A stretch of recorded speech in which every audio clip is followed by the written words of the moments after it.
In our last episode, we created a French classic creme patissiere recipe. Hope you enjoyed it. In this episode, we shall be baking few lovely pâte choux filled with creme patissiere. And to add some oomph to it, top it up with a dash of liquid gold. I meant our chocolate glaze.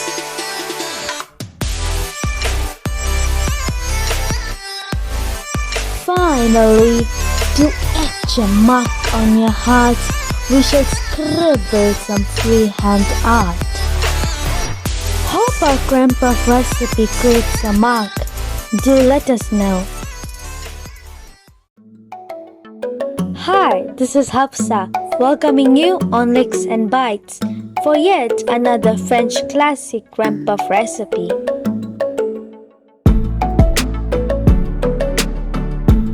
Okay, to move on with our recipe today, firstly we shall be baking the puffs, for which we need to get our choux dough ready.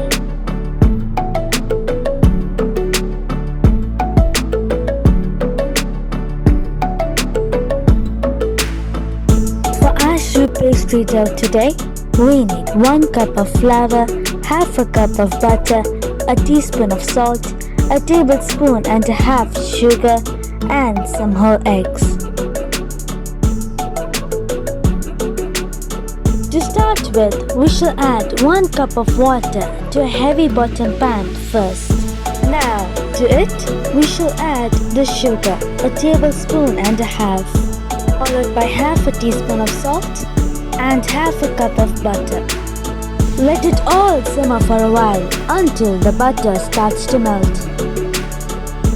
The success of the choux dough has certain pointers to identify as we work it. Tip number 1 is not to fully boil the butter mixture, but to heat it up just right up to the point it melts the butter and traps as much moisture in it. The butter needs to melt and combine with the rest of the ingredients at the same time. It's highly important that you do not let this mixture boil fully and let all the steam evaporate from it. The whole dough is going to rise in the oven with the steam available locked in this, so the mixture should not be allowed to boil fully. The idea is to capture as much moisture available in the liquids so that it gives a push as a steam inside the oven when it bakes. This is not an usual dough where we use yeast to rise, nor are we using any raising agent like baking powder to give it a rise. And for that, we need to trap in as much liquid into this dough so it works well. Once the butter is all melted, we shall add in a cup of flour to it.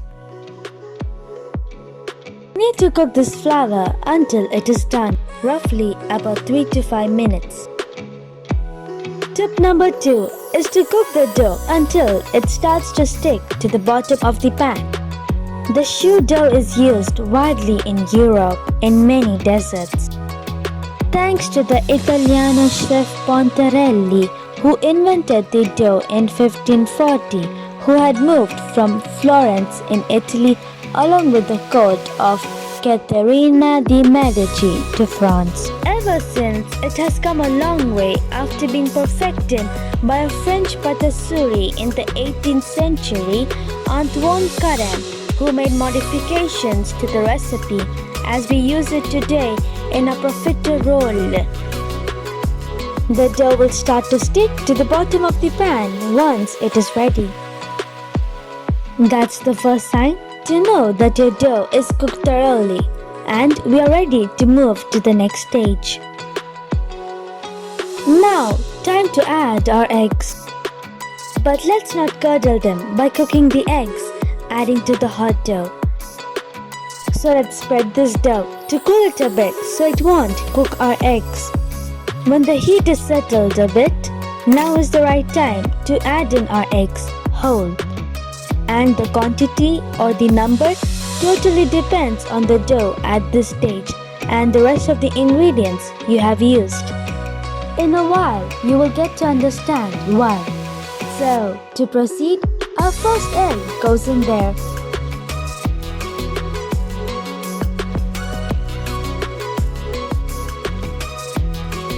And the second egg goes in now.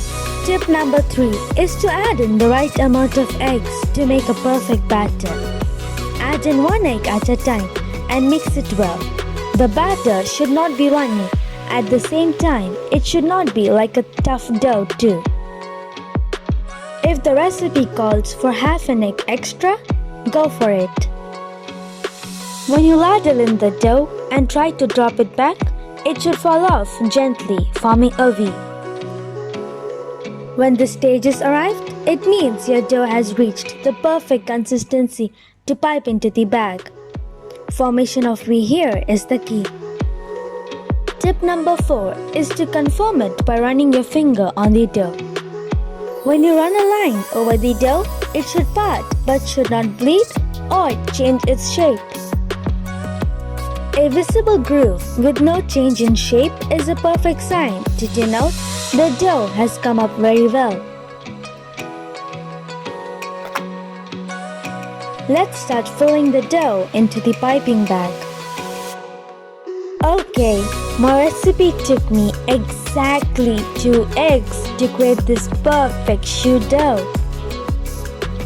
As I said before, the number of eggs may vary depending on various factors like the size of the eggs, the flour you use, and the amount of liquids left out in the dough after cooking, etc.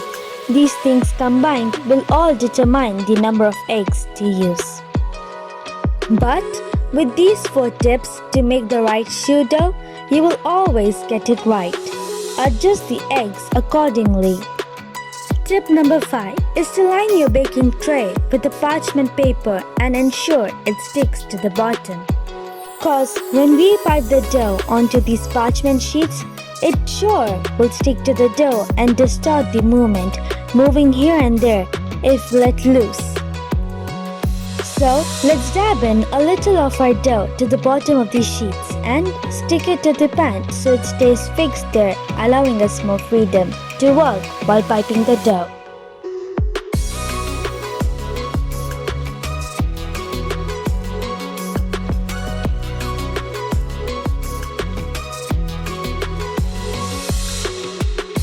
Once it's done, all we need to do is piping the dough onto the sheets.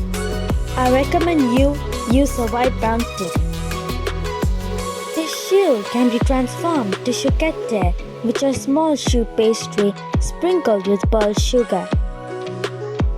Or it can be transformed to a croquembouche, where the choux pastry balls are piled like a cone and held together with threads of caramel. In Spain, they are fried in oil and called churros. You may pipe them like long eclair shapes or in shapes of small buttons. We shall be making bite-sized today. But first, we need to dab in a little water, dampen the fingertips to push these poking end of the dough to avoid burnt tips. Tip number 6 is to spray a thin layer of water over this piped dough before you put the tray inside the oven. This could create extra steam, helping the dough to rise from the outside too. The choux puffs need to be baked at a very high heat, initially at 210 degrees Celsius for about 20 minutes undisturbed, and then we should remove them from the oven. Poke 2 holes in each to let the steam out and completely dry them of any moisture by further baking them at 190 degrees Celsius for another 20 to 25 minutes. This will ensure the puffs are fully dry from the inside. Once baked, let them be inside the oven with the door open until they completely get dried out. Our goodies have been baked and are ready. Time to cool them now. Our golden choux puffs are now ready to be filled with the Creme Patissiere we made from our last episode. Creme Puffs are such a great delicacy with a light thin crust hollows, filled with a lighter than air creme patissiere, perfect bite-sized or even bigger as per your taste. Our version of creme patissiere is light, which does not require any additions like whipped cream to further lighten it. But if you feel so, it absolutely depends on you to decide. Just fold in more whipped cream to make the cream lighter before filling it.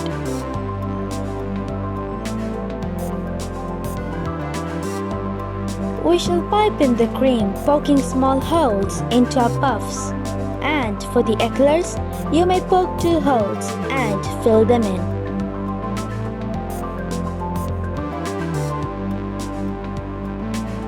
These puffs are hollow from the inside and can be easily filled in with lots of cream. When you pipe in the cream and the choux puffs get full, it might ooze out too. That's a sign to know your puffs have been filled in right. You may poke the hole from the bottom or side or cutting open into 2 halves. It all depends on your convenience. Who would love a stuffed cream puff with no fatty cream inside? Now, to finish it off, let's dunk these puffs in some chocolate. Our chocolate glaze is a simple recipe with melted chocolate in heavy cream with a tablespoon of butter for extra shine.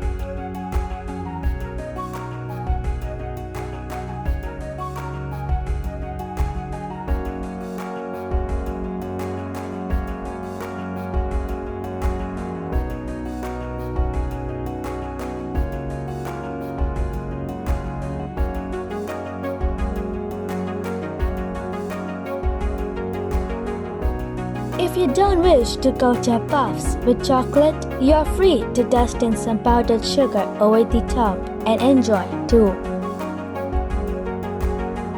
Now, to bring in some life with the artistic touches, let's scribble some lines so these look fancy and store-bought.